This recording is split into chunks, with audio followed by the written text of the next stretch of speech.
love you. As if you never allow my mother's jaw with your fist, but this love is as lethal as holding a bully love revolver to my head and playing roulette with our relationship. As dangerous as standing at the top of the skyscraper ready to jump and realizing there's no budget for it to pull me back. Dad, explain to me the logic of playing God.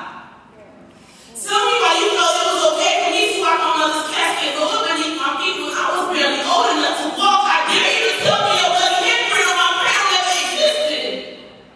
Can you look me in her eyes and still claim to love me? Dad, how long was the still air lingering before you realized she was dead?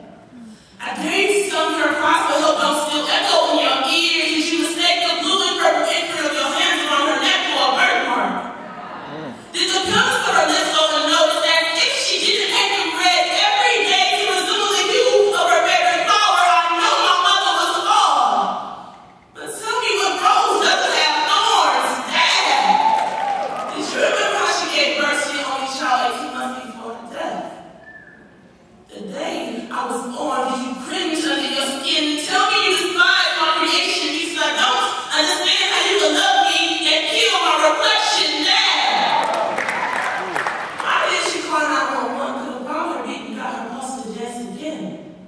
As if keeping air from her lungs wasn't enough, tell me, did ripping her limbs from her body make up for your incompetence as a man, as my father, as you disembodied her, did you think of me? Dad, I am now Jesus Christ.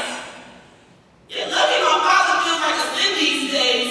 My mother died for your mistakes, and I'm wondering what must I do before you shed a tear at her grave? Dad, it's been 6 years since your apology letter was read in front of my church.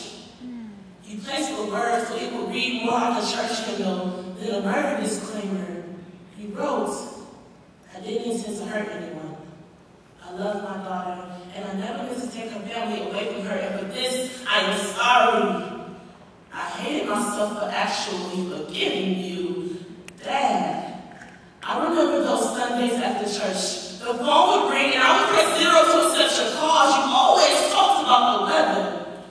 And I figured it was because it was the only thing we had in common. Maybe you saw my mother's face in the clouds like I did. Maybe you saw her smile in sunshine like I did. Maybe we both waited for her for stars in the night sky. Dad, the little girl in me, with pigtails held together by ribbons identical to her Piglea's heart, with a smile of white daisies on a Sunday morning, who sat and wrote you Father's Day cards every year so you would know that your mistakes didn't make you any less of a father.